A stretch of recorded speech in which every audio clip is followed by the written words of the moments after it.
அப்ப சிறை காவலர்கள் அடித்தாலோ காவல்துறை அடித்தாலோ முதலமைச்சர் பொறுப்புன்னு சொன்னா ஒரு லாஜிக். சிறை கைதிகள் அடிச்சதை நம்ம முதலமைச்சரை பொறுப்பாக்க முடியாது, தார்மீகம். தமிழ்நாட்டில் தாவேக்கா ஆட்சி 2 நாள்ல போயிடும் 3 நாள்ல போயிடும், ஆட்சி அமைக்கவே முடியாதுன்னு நினைச்சுக்கிட்டு இருந்த போது ஸ்டெபிலைஸ் பண்ணிட்டே போறாங்க போது அவங்களுக்கு எதிராக எல்லாரும் ஒன்று தரல் தான் செய்யும். GT Holidays presents Behind What's Beyond the News with Rangaraj Pandey, powered by Kartipuram, Coimbator's 200-acre Dream Township Premium Plots, Arabian Garden Seafood Restaurant, Air Fiber Wi-Fi, Naturals, world's fastest growing salon chain, Dr. Srivarma Oil Tarum Ayurveda.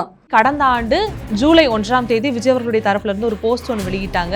Ajithkumar அவருடைய lockup மரணம். இன்னைக்கு தமிழகத்தின் முதல்வராக இருந்தும் ஏன் இந்த மரணத்தை பத்தி வாயே திறக்கல அப்படிங்கிற ஒரு கேள்வி. ரெண்டுக்கும் ஒரு அடிப்படையில் சின்ன டிஃபரன்ஸ் இருக்குன்னு நினைக்கிறேன். திருப்பத்தூர் அஜித்குமாருடைய மரணம் காவல்துறையினர் அடித்து கொல்லப்பட்டது சாத்தான்குளம். சபரிதாசன் அவர் பாத்தீங்கன்னா நாகூரில் சிறை கைதிகளுக்குள்ள ஏற்பட்ட மோதல கைதிகளால் அடிக்கப்பட்டிருக்காருன்னு கேள்விப்படுறோம். 8 சிறை எக்ஸிஸ்டிங் கைதிகள் ஏற்கனவே இருக்கிறாங்க.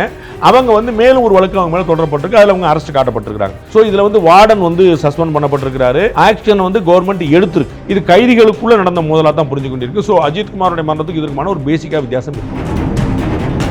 சாரி மாடல் அரசா திமுக மாறிடுச்சுங்கிற விமர்சனம்லாம் வச்சிருந்தாரு. இந்த ஒரு பிரச்சனை இவங்க அட்ரஸே பண்ணலையா இல்ல பண்ண மறந்துட்டாங்களாங்கிற ஒரு கேள்வி. நிச்சயமா முதலமைச்சர் பொறுப்பேற்க சொல்லணும். அதுல எந்த குழப்பமும் இல்ல. நான் சொல்ல வருது, அவர் முதலமைச்சருக்கு எந்த சம்பந்தம் கிடையாது. அவர் அப்படி புனித புத்தரா இருக்கலாம்னு சொல்ல, ஏதாவது குற்றச்சாட்டு லாஜிக் இருக்கணும்னு சொல்ல வர, ஒரு கனெக்டிவிட்டி இருக்கணும்னு சொல்றேன். நீங்க எல்லாத்துக்கும் அவர் தான் கவர்னர் அவர் தான் கவர்னர் சொல்றது நியாயமா இருக்காது.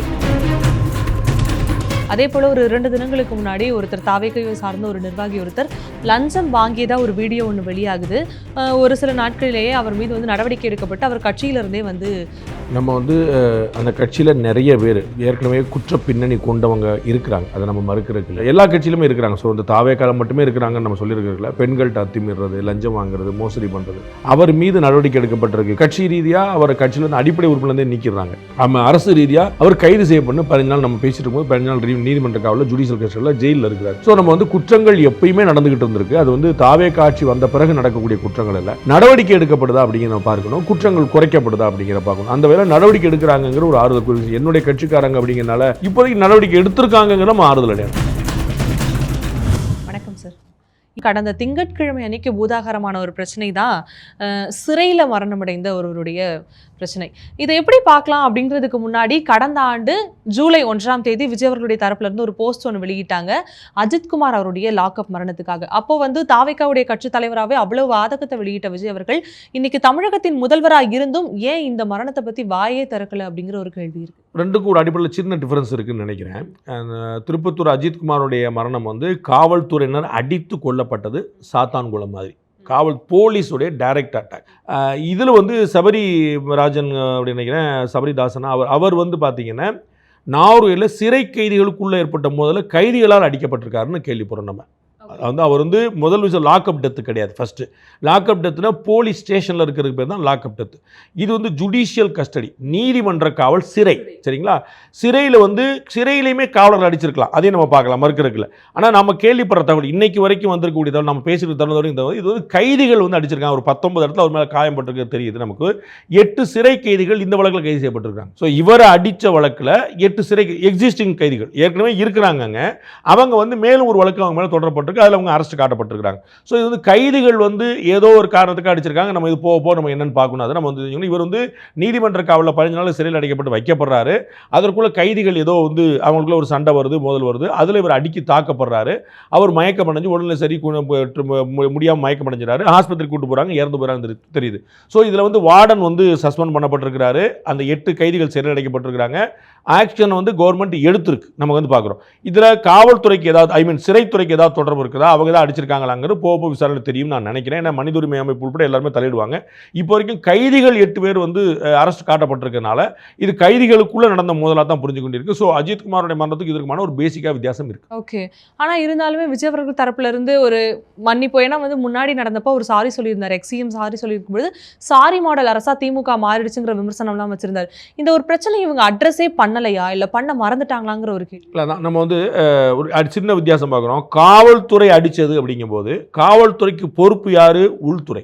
உள்துறை அமைச்சர் யாரு? முதலமைச்சர். அப்ப அதனால திரு ஸ்டாலின் அவர்கள் கேட்டது வந்து ரொம்ப சரியா இருந்துச்சு. அப்ப வந்து என்னன்னா அவருடைய கட்டுப்பாட்டின் கீழ் இருக்கு. காவல்துறைக்கு அவர் தான் பொறுப்பு. அப்ப வந்து ஐயோ நம்ம கீழே இருக்கக்கூடிய போலீஸ்காரங்க இப்படி பண்ணிட்டாங்களே அப்படிங்கும்போது ஒரு தார்மீக பொறுப்பேற்று அவர் வந்து அவருக்கு இதுக்கு சம்பந்தம் இருக்கு நம்ம எதிர்பார்க்க முடியாது. அப்ப இருந்த ஒரு தார்மீக பொறுப்பேற்று ஒரு ரெஸ்பான்சிபிலிட்டியோட அவர் வந்து அந்த விஷயத்த சொன்னார். இது வந்து கைதிகள் அடிச்சதா தான் தகவல் தெரியுது, காவல்துறை அடிச்சதா தகவல் இல்லை. இப்போ சிறைத்துறை அடிச்சிருந்தாங்கன்னு நமக்கு தகவல் வந்துச்சுன்னா நம்ம கட்டாயமாக அதை நம்ம எதிர்பார்க்கலாம். எனக்கு தெரிஞ்சு இப்போ வரைக்கும் அப்படி இல்லை. இன்னும் நாளைக்கு ரிவீல் ஆச்சுன்னா நம்மளும் நம்ம ஸ்டாண்டை மாற்றிக்கிறப்போ ஒன்றும் பிரச்சனை. இன்னைக்கு வரைக்கும் வந்து இப்போ பேசிக்கும் போது கைதிகளுக்குள்ள மோதல்ல கொல்லப்பட்டதான் தகவல் வருது. கைதிகள் வந்து தாவேக்காரங்க அல்லது தமிழ்நாடு அரசு சேர்ந்தவங்க சொல்லி நீங்கள் கணக்கில் பட முடியாது. அவங்க கைதிகள் இண்டிவிஜுவல்ஸ் அண்ட் என்ன ப்ராப்ளங்கிற பார்க்கணும். ஸோ காவல்துறை அடித்து நடக்கக்கூடியது நீங்கள் லாக்அப் பண்ணுறதுக்கு அவங்க மன்னிப்புலாம் எதிர்பார்க்கலாம். ஏன்னா லாக்அப் பண்ணுறது காவல்துறை அடிக்கனால வரக்கூடியது, அவங்களுக்கு போலீஸ் கஸ்டடியில் இருக்கும்போது வரக்கூடியது. இது வந்து ஜுடிஷியல் கஸ்டடி, நீதிமன்ற காவல், காவல்துறை காவல் இல்லை. அங்கே சிறை காவலர்கள் இருந்தாலும் அது நீதிமன்ற காவல்ங்கிற நம்ம புரிஞ்சுக்கிறோம். அப்போ சிறை காவலர்கள் அடித்தாலோ காவல்துறை அடித்தாலோ முதலமைச்சர் பொறுப்புன்னு சொன்னால் ஒரு லாஜிக் இருக்கு. சிறை கைதிகள் அடித்ததை நம்ம முதலமைச்சரை பொறுப்பாக்க முடியாது தார்மீகமாக. ஆனால் எதிர்க்கட்சி தலைவராக உதயநிதி அவர்களும் வந்து தாவேக்கா ஒரு இரட்டை நிலைப்பாடில் இருக்கிறது அப்படிங்கிற ஒரு விமர்சனத்தை முன் வச்சிருக்காரு. இந்த வித்தியாசம் அவருக்கு புரியும் நான் நினைக்கிறேன். ஓகே, இதற்கு பிறகு அந்த டிஃபரன்ஸ் வந்து பேசிக்கலாக இருக்குல்ல. காவல்துறை அடிக்கிறதுக்கும் நீங்கள் பார்த்தீங்கன்னா கடந்த ஆட்சியில் வந்து கிட்டத்தட்ட 27 பேர் கிட்ட சொல்லியிருந்தாங்க ஒரு குற்றச்சாட்டு தொடர்ந்து 5 வருஷத்தில் 24 27 கம்யூனிஸ்ட் கட்சி உட்பட பல பேர் சொல்லியிருந்தாங்க. அப்போ வந்து அதில் என்ன நம்ம புரிஞ்சுக்கிறோம், ஒரு காவல்துறையே அடிக்குது. சாத்தான் குளத்திற்கு பாருங்க, சாத்தான் குளத்தை நீங்கள் இன்னொருத்தர் கொடுத்துட முடியாதுல்ல, உங்களுக்கு புரியுங்களா? அப்போ சாதாரண காவல்துறை அடிக்கிறது. அப்போ அதை மாதிரி வந்து திருப்பத்தூர் அடிக்கும் போது காவல்துறை அடிக்கிறது அப்படின்னு, அல்லது லாக்அப் டெத்தில் நடக்குது. அடித்தது நீங்கள் சாத்தான் குளத்துக்கும் திருப்பத்தூருக்கும் அடித்தது அடி வாங்கினதுக்கான சாட்சிகள் கண்கூட வெளியவே தெரிஞ்சிருச்சு. மற்ற இடங்கள்லாம் லாக்அப் டெத். ஸோ போலீஸ் கஸ்டடியில் இருக்கும்போது இறக்குறாங்க. அப்போ வந்து அவங்களுக்கு வேறு என்ன காரணம் இருக்கும் அப்படின்னு நம்ம யோசிக்கிறோம். அப்போ அந்த இடத்துல அவங்களை வந்து நம்ம வந்து குற்றம் சாட்டுறோம். இது வந்து நீதிமன்ற காவலில் இருக்கும்போது இன்னமும் சிறை காவலர்களோ காவல்துறையினரோ இன்னமும் குற்றச்சாட்டப்படலை. அப்படி குற்றச்சாட்டப்படப்பட்டால் நிச்சயமாக முதலமைச்சர் பொறுப்பேற்க சொல்லணும். அதில் எந்த குழப்பமும் இல்லை.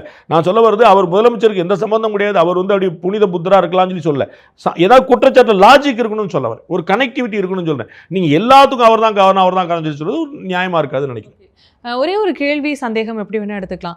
இது போல் லாக்அப்பில் மரணம் அடைகிறதா இருக்கட்டும், சிறைகளில் மரணம் அடைகிறது, கைது செய்யப்படுறதே எடுத்துக்கிட்டோம் அப்படின்னாலுமே வலியவர்களை விட எளியவர்கள் மேலே தான் இந்த சட்டம் பாயுதா அப்படிங்கிற ஒரு கேள்வி. சட்டம் யாருக்கு ஆதரவாக செயல்படுதுங்கிற ஒரு கேள்வி எழுதலையா? நீங்கள் ரொம்ப ஃபிலாசபிக்கலான கேள்வியை கேட்டுட்டீங்க. வந்து இது வந்து எங்களுடைய குரு சேனலில் நாங்கள் வந்து ஆன்மீக சொற்பொழிவில் தான் நான் பண்ண முடியும். அதில் வந்து பணக்காரர்களுக்கும் அதிகாரம் மிக்கவர்களுக்கும் இன்ஃப்ளூயன்சர்ஸுக்கும் சட்டம் நீதி வேறு மாதிரி கிடைக்கிறதுங்கிறது தான் பொதுமக்கள் மத்தியில் இருக்கக்கூடிய பிம்பம். அதில் மாற்றுக்கிறது இல்லை. நீதிமன்றங்கள் ரொம்ப முயற்சி பண்ணுறாங்க, நமக்கு வந்து எளியவருக்கும் அந்த நீதி கிடைக்கணும் அப்படின்னு. ஆனால் அது முழுமையாக சென்று சேர்ந்ததானா இல்லைங்கிறது தான் உண்மை. அதில் எந்த குழப்பம் இல்லை. நீதிமன்றம் இன்றைக்கி தமிழ்நாட்டில் நீங்கள் இன்றைக்கி நான் சொல்கிறேன், நீங்கள் நாளைக்கு ஆர்டியில் கூட போட்டு பார்த்துக்கோங்க. குறைஞ்சபட்சம் ஒரு 150லேருந்து 200 பேராவது தமிழ்நாடு முழுக்க சிறைகளில் பெயில் கொடுக்கப்பட்டும் எடுக்க ஆள் இல்லாமல் உட்காந்துருப்பாங்க விசாரணை கைதியாகவே. Fail granted. ஆனால் அதில் ஒரு 10,000 கட்டு, ஏதோ ஒரு ஜாமீன் போடுன்னு, ஏதோ வேற ஒரு ஆள் ஜாமீன் வாங்குன்னு ஏதாவது சொல்லியிருப்பாங்க. அந்த கண்டிஷன்ஸை நிறைவேற்ற முடியாமல் 100-150 பேர் உள்ள உட்காந்துருப்பாங்க. அந்த மாதிரி நிறைய பேர் உட்காந்துருப்பாங்க. கேட்க ஆள் இல்லை, நாதி இல்லை, மாதிரி நிறைய பேர் இருப்பாங்க. அதெல்லாம் வந்து உண்மை தான். ஆனால் குற்றவாளிகளாக குற்றமற்றவர்களாக தான் நம்ம பார்க்கணுமே தவிர பணக்காரலாம் இல்லைன்னா வேறு வேறு பேதங்கள் சொல்லி நம்ம வந்து அதை வச்சு நம்ம ஒரு நியாயப்படுத்தலாமா? பணக்காரன் பூரா தப்பிச்சிடுறான், அப்போ மற்றவன் பூரா வந்துடுறான்னு நீங்கள் பணக்காரன் தப்பிச்சிடுறான் ஏழை பாதிக்கப்படுறான்னு சொல்லக்கூடாது. குற்றம் செய்தவர்களில் பணக்காரன் தப்பிச்சிடுறான், குற்றம் செய்தவர்களில் ஏழை பாதிக்கப்படுறான். அவனும் குற்றம் செஞ்சவதாங்கிற மறந்துடக்கூடாது. நீங்கள் வந்து டக்குன்னு வந்து அப்போ அவன் ரொம்ப நல்லவன் அப்படின்னு டக்குன்னு அந்த மாதிரி போயிடக்கூடாது. நீங்கள் ஸோ ஏழை என்பது பணம் சம்பந்தப்பட்டது, குற்றம் என்பது வேறு. ஸோ அது பணக்காரங்கிறது வேறு, குற்றம் என்பது ஸோ ஏழையா பணக்காரனாங்கிறது இல்லை. குற்றம் செஞ்சுருக்கணும் போகிறானா. ஆனால் நம்ம என்ன ஒரு நீங்கள் அதை நீங்கள் ஃபிலாசபியாக கேட்டனால அது ரொம்ப காம்ப்ளிகேட்டட் சப்ஜெக்ட். நீங்கள் வந்து பைக்கில் வந்து ஹெல்மெட் இல்லாமல் போகிறீங்க, பைக்கில் போலீஸ்காரர் பிடிச்சிட்டார், உங்களுக்கு பிடிச்சிட்டு ஃபைன் பண்ணுறதுக்கு உங்களை போட்டுட்ருக்காரு. நீங்கள் திரும்பி பார்க்குறீங்க 28 பேர் ஹெல்மெட் இல்லாமல் போயிட்டுருக்கான். அப்போ நீங்கள் நான் ஹெல்மெட்லன்னு சொல்லி என்ன பாட்டினா பாரு இவ்வளோ பேர் போகிறாங்க அப்படிம்பீங்க நீங்கள். உங்களுக்கு புரியுங்களா? அப்போ அவங்க சொல்லுவாங்க, பாஸ் நீங்கள் ஹெல்மெட் போடலை, நீங்கள் ஃபைன் கட்டுங்க.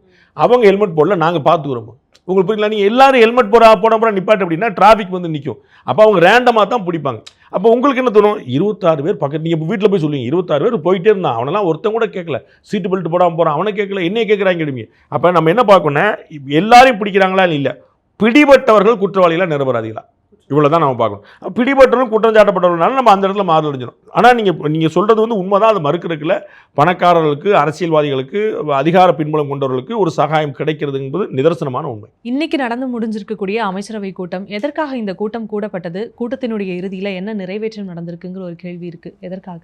அவ்வளோ எக்ஸ்க்ளூசிவான தகவல் என்கிட்ட இல்லை, அதான் ஹானஸ்டான பதில். ஏன்னா அமைச்சரவை கூட்டத்தை பொறுத்தளவுக்கு வந்து ஒவ்வொருத்தரும் ஒன்று சொல்லுவாங்க, அதோடைய மினிட்ஸ் வந்து வெளியேறாது அன்லஸ் அன்டில் கவர்மெண்ட்டே சொன்னாலே தவிர. கவர்மெண்ட்டு தான் வந்து சென்ட்ரல் கவர்மெண்ட்டில் அப்படி ஒரு வழக்கம் இருக்குது. எப்பயுமே ஒரு கேபினட் கமிட்டி மீட்டிங் முடிஞ்ச உடனே வர மாதிரி. இப்போ நேற்று உங்களுக்கு சென்ட்ரல் கவர்மெண்ட் உங்களுக்கு அவருக்கு கிட்டத்தட்ட வந்து அந்த செமிகண்டக்டருக்காக வந்து கிட்டத்தட்ட 1.25 லட்சம் கோடி ரூபா வந்து அதுக்கு தனியாக ஸ்பெண்ட் பண்ணியிருக்காங்க அப்படின்னு சொல்லிட்டு ஒரு நேற்று அமைச்சர் கூட்டத்தில் டெல்லியில் எடுத்தாங்க. ஸோ அது மாதிரி வெளியில் வந்து அமைச்சர் கொடுக்குற பழக்கம் இருக்குது. இங்கே வந்து பூரா பொலிட்டிக்கலாக தான் போயிருக்காங்க. எனக்கு வந்து அந்த இன்புட் இல்லை. ஓகே, விஜய் அவர்கள் வந்து அரசியலுக்குள்ளே வந்ததுக்கு அப்புறமே திரையில் பார்த்த நிறைய விஷயங்கள் தரையில் நடப்பதா நிறைய பேர் வந்து சமூக வலைதளங்களில் பதிவு செய்கிறாங்க.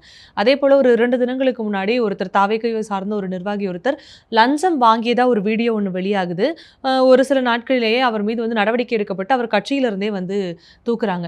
இந்த நடவடிக்கை எல்லாம் எப்படி பார்க்கலாம்? நம்ம வந்து அந்த கட்சியில் நிறைய பேர் ஏற்கனவே குற்ற பின்னணி கொண்டவங்க இருக்கிறாங்க, அதை நம்ம மறுக்கிறதுக்கு இல்லை. அதனால தான் வந்து அவங்க திடீர்னு ஏதோ வந்து இப்படி ஒன்று ஆயிடுச்சு அப்படிங்கிறது. அவங்களுடைய பேக்ரவுண்டு ஹிஸ்ட்ரி அப்படி இருக்குது. அவங்க பொலிட்டிக்கலாக ஒரு இன்ஃப்ளூயன்ஸெலாம் மாறுறாங்க. அதை வச்சு அவங்க வந்து இன்னொரு அப்பர் ஹேண்ட் எடுத்து ஒரு அட்ராசிட்டி பண்ணுறாங்க. அதனுடைய விளைவாக அவங்க வந்து நடவடிக்கை எடுக்கப்படுது. அப்போ வந்து எல்லா கட்சியிலுமே இருக்கிறாங்க. ஸோ இந்த தாவேக்காலம் மட்டுமே இருக்கிறாங்கன்னு நம்ம சொல்லியிருக்கிறதுல பெண்கள்கிட்ட அத்துமீறது, லஞ்சம் வாங்குறது, மோசடி பண்ணுறது, இது மாதிரி விஷயங்கள். நம்ம வந்து ஒரு ஆறுதல் அடைய வேண்டிய விஷயங்கள் என்னென்னா, திரு நிர்மல்குமார் அமைச்சர் குறிப்பிட்டது போல் கடந்த ஆட்சியில் நடந்த சம்பவங்களை மூடி மறைக்கிற பழக்கம் வந்தது. நாங்கள் நடவடிக்கை எடுக்கிறோம். அப்போ நாங்கள் வந்து ஆக்ஷன் எடுக்காமல் நாங்கள் இல்லை. இப்போ வந்து நீங்கள் குறிப்பிட்டதுலேயே அந்த ஊராட்சி மன்ற தலைவர் வந்து லஞ்சம் வாங்கினார், அவர் தாவேக்கால இருக்கிறார், அவர் மீது நடவடிக்கை எடுக்கப்பட்டிருக்கு. கட்சி ரீதியாக, அரசு ரீதியாக. கட்சி ரீதியாக அவரை கட்சியிலேருந்து அடிப்படை உறுப்பினர்லேருந்தே நீக்கிறாங்க. அரசு ரீதியாக அவர் கைது செய்யப்பட்டு 15 நாள் நம்ம பேசிட்டு இருக்கும்போது 15 நாள் நீதிமன்ற காவலில் ஜுடிஷியல் கஸ்டடியில் ஜெயிலில் இருக்கிறார். இதுதான் செய்ய முடியும். ஏன்னா நம்ம வந்து விஜய் அவர்கள் வந்து அந்த தாம்பரம் பக்கத்தில் இருக்கக்கூடியவர்கிட்ட வந்து நீங்கள் கொஞ்சம் லஞ்சம் வாங்கி எனக்கு எதாவது அனுப்பிவிடுங்கப்பா அப்படின்னு சொல்ல போகிறதில்ல. அவர் விஜய் கட்சியில் இருக்கிறோம் அப்படின்னு சொல்லிட்டு அவர் ஒரு கணக்கில் போய் நம்ம வந்து பஞ்சாயத்து போஸ்ட்டில் இருக்கோன்னு வாங்கிறாரு, நம்ம பார்க்குறோம். அப்போ இப்போ வந்து சென்னை மாநகராட்சியில் நீங்கள் பார்த்துருப்பீங்க, 6 முக்கியமான உயரதிகாரிகள் வந்து மேலேருந்து கீழே வரைக்கும் வந்து அவங்களாம் சஸ்பெண்ட் பண்ணப்பட்டிருக்கிறாங்க. அவங்க மீது துறை ரீதியான நடவடிக்கை மட்டும் இல்லாமல் காவல்துறையிட்ட நடவடிக்கைக்கு சொல்லியிருக்காங்க. அதனால் லஞ்சம் வாங்கினாங்க, முறைகேடாக பண்ணாங்க, பில்லில் வந்து தப்பு பண்ணாங்க அப்படின்னு சொல்லிட்டு புதிய கமிஷனர், அதாவது சென்னை மாநகராட்சி கமிஷனர் வந்து சமீரன் உத்தரவு போட்டிருக்காரு. ஸோ நம்ம வந்து குற்றங்கள் எப்பயுமே நடந்துக்கிட்டு இருந்திருக்கு. அது வந்து தாவேக்கா ஆட்சி வந்த பிறகு நடக்கக்கூடிய குற்றங்கள் இல்லை. நடவடிக்கை எடுக்கப்படுதா அப்படிங்கிற பார்க்கணும், குற்றங்கள் குறைக்கப்படுதா அப்படிங்கிற பார்க்கணும். அந்த வேலை நடவடிக்கை எடுக்கிறாங்கிற ஒரு ஆறுதல் குறித்து என்னுடைய கட்சிக்காரங்க அப்படிங்கிறனால அது வந்து பசப்பிக்கிட்டே போகிறதோ. நம்ம வந்து உங்களுக்கு தெரியும், திரு சிவாஜி கிருஷ்ணமூர்த்தி போன்றவரெல்லாம் வந்து பெண்களை இழிவுபடுத்தி ஆபாசமாக பேசின போது அவங்க வந்து ரொம்ப சப்பை கட்டி சமாளிச்செல்லாம் போய் அப்புறம் வந்து கனிமொழி அவர்களே ட்வீட் போட்டு இது மாதிரி நிறைய நடந்த பிறகு தான் அவங்க நடவடிக்கை பிடிச்சி திரும்ப அவங்க சேர்க்கப்பட்டாங்க அப்படிங்கிற பார்க்குறோம். திரும்ப அவங்க மேடையில் பேசுனாங்கிற பார்க்குறோம் நம்ம வந்து. ஸோ இதே மாதிரி தான் ஓடிட்டு அது வந்து ஒரு ஒரு ஆப்பம் குரங்கு இந்த பிச்சு போட இருக்கிற மாதிரி தான் ஓடிட்டு இருந்துச்சு. அந்த மாதிரி இல்லாமல் இது வந்து நடவடிக்கை எடுப்பாங்க நம்ம நம்புவோம். இப்போதைக்கு நடவடிக்கை எடுத்திருக்காங்கிற நம்ம ஆறுதல் அடையணும். குற்றம் நடக்குது, நடவடிக்கை எடுக்கிறாங்க, இது எல்லாத்தையும் தாண்டி ரீல்ஸில் தொடங்கி இப்போ வந்து அமைச்சர் டிவிகே ரமேஷ் அவர் மீதான ஒரு குற்றப்புகாரும் வந்து பேசப்பட்டுட்டே இருக்கு இல்லையா, அந்த இடம் சம்மந்தப்பட்டது. நம்ம அதாவது புரிஞ்சுக்கிறோம். ஒன்று வந்து ரீல்ஸ் அப்படிங்கிறது வந்து வேறு சம்மந்தம், டக்குன்னு வந்து ஒரு 4 கிளப் பண்ணி அப்படி கொண்டு போயிடக்கூடாது. ரீல்ஸ் அப்படிங்கிறதுல வந்து நம்ம வந்து ஏற்கனவே பார்த்தோம், அதுலேயுமே இந்த அரசு உள்ள நுழைஞ்சு அத்துமீறினவங்க மேலே ஒரு நடவடிக்கை எடுக்கணும்னு உயர்நீதிமன்றம் சொன்னது, தமிழக அரசு சொல்லிருச்சு. கட்சி சார்பாக திரு ஆனந்த் அவர்களும் சொல்லியிருக்கிறார், இந்த மாதிரி உள்ளே போகிற நாங்கள் அனுமதிக்க முடியாது அப்படின்னு. அவங்க நடவடிக்கை எடுப்போம்னு சொல்லிட்டு இந்த மாதிரி ஸ்கூலில் போய் டீச்சர்ஸ் எல்லாம் போய் போட்டு இந்த படம்லாம் வச்சு எங்கேயும் அங்கெல்லாம் கேட்டவங்க வந்து அவங்க மீது நடவடிக்கை எடுக்கப்பட்டிருக்கு. திரு ஆனந்த் அவர்கள் 1 முறைக்கு 3 முறை சொல்லியிருக்காரு. பள்ளிக்கல்வித்துறை அமைச்சர் வந்து இதை தெளிவாக கண்டிச்சிருக்காரு. திரு ராஜ்மோகன் அவர்கள், சந்திரமோகன் ஐஏஎஸ் வந்து அவர் வந்து ரொம்ப தெளிவாக வந்து ஒரு சர்க்குலரே விட்டுருக்காரு. இந்த மாதிரி அனுமதி இல்லாமல் யாரும் உள்ளே வந்து பண்ணக்கூடாது. பிறந்தநாள் விழாக்களாக இருந்தால் கூட, ஏன்னா சிஎம்மோட பிறந்தநாள் இப்போ வந்துச்சு, அதை முன்னிட்டு கூட டக்குன்னு போய் இது பண்ணிடக்கூடாதுங்கிற ரொம்ப கிளியராக இருக்கிறாங்க. அப்போ நம்ம வந்து அந்த மாதிரி ஒரு ஆர்வ கோளாறில் முதல்ல அப்படி பண்ணுறதை நம்ம புரிஞ்சுக்கிறோம். அது வந்து நடவடிக்கை எடுப்பாங்கன்னு சொல்லிட்டு சரி. ஸோ இது வந்து ரீல்ஸ் பார்ட். செகண்ட் பார்ட் வந்து நீங்கள் டக்குன்னு வந்து திரு ரமேஷ் அவர்கள் கோயில் நிலத்தில் அப்படின்னு சொல்லி சொன்னால் அது ஊழலா அப்படின்னு நம்ம வந்து பார்க்கணும். ஒன்று அவர் மேலே ஏதாவது குற்றம் சாட்டப்பட்டதா, ஒன்று என்ன சொன்னாங்க, சில இடங்களில் சமூக வலைதளங்கள் சொல்லப்பட்டதா நான் கேள்விட்டேன், நான் டைரெக்டாக பார்க்கல. அவருடைய உறவினருக்கே நிலம் மாற்றப்பட்டதா வந்து சொன்னாங்க. அப்படி இல்லைங்கிறதுக்கான ஒரு கிளியரான ப்ரூஃப் என்னென்னா, அவர் வேறு சமூகம், அந்த டிரான்ஸ்ஃபரில் வந்து சம்மந்தப்பட்டவங்க வந்து கம்ப்ளீட்டாக வேறு, அவங்க வந்து லேண்ட் ரெஜிஸ்ட்ரேஷன் பண்ணவங்க வந்து கம்ப்ளீட்டாக வேறு சமூகம், அதனால உறவினர் கிடையாது. இவர் வந்து வேறு ஊருக்காரர், அவங்க வேறு ஊருக்காரர், அந்த லிங்க் வந்து டைரக்ட் லிங்க் இல்லை. ஒன்று. ரெண்டாவது என்ன நடந்திருக்கு அப்படின்னா, இவங்க கரெக்டாக இதை வந்து அந்த ஒரு ட்ராப்பிங் பீரியட்னு ரொம்ப நூதனமாக உள்ளே இருக்கக்கூடிய யாரோ செஞ்ச வேலையாக தான் அதில் வந்து தெரியுது. அது எப்படி தெரியுது அப்படின்னா, பத்திரப்பதிவு பண்ணது தான் இங்கே ஒரு முக்கியமான சிக்கலாக மாறி நிற்குது.